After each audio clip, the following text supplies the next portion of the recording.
Hello mga day. Ayan mga day, may eggplant po tayo mga day. Actually, dalawa man yan mga day. Kaya lang, hindi pa naluto yung isa. Pero unahin natin tong balatan mga day.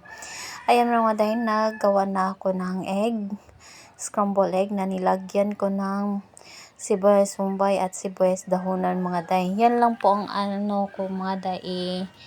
Itortang eggplant man natin yan mga day. Kaya lang, wala tayong kamatis mga day. Pero okay lang, masarap naman yan mga day. Kahit walang kamatis mga day. Basta may asin at magic. Sarap tayo mga day. At saka lang mga day, mamaya mga day. Pagkaluto mga day, hindi po ako natirhan mga day. Naubusan talaga ko mga day. Kasi dalawa lang kasi niluto mga day.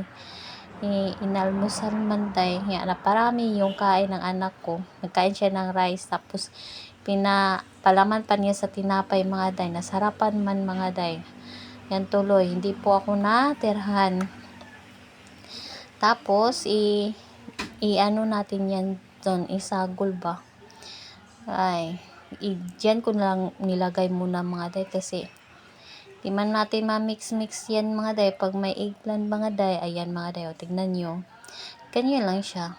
Tapos, pagkatapos niyan mga day, ano po man yan mga day, parang ano lang ba, hindi diretso luto mga day ba, para maano talaga yung lasa niya mga day. Yeah, sobrang sarap niyan mga day, lalo na may sausawan, agoy.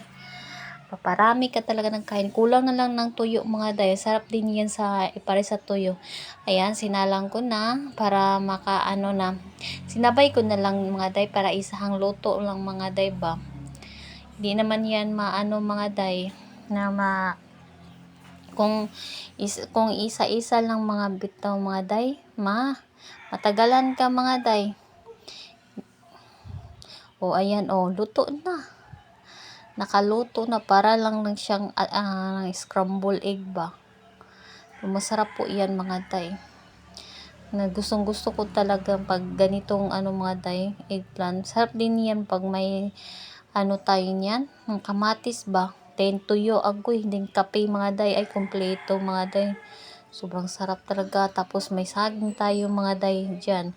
Para sa masarap din niya para sa saging. Yan lang natira.